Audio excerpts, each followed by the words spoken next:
in our tutorial video. This time I'm gonna go over how to replace computer or PC name. Have friends. There are two ways, yes. The first way, I click Start. Then I select the setting. Next, I select the system. Then I select About. Next I click Rename this PC.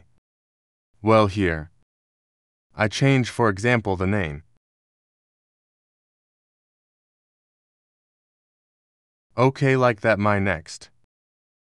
When later click the Next button, then he'll ask for a restart. Then later the name this PC will change. After I restart my computer, then here it has changed. The device name has changed. See this if we click Rename this PC. Also here has changed. That's the first way.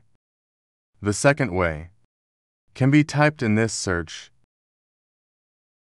Like this.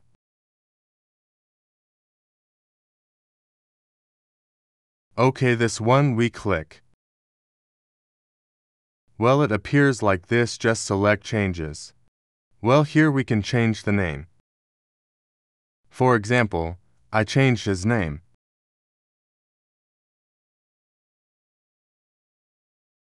Like this. Then I click the OK button. OK, just close. Well, he asked to restart the computer. Change the name of his computer. Thank you. Hopefully tutorial this is useful.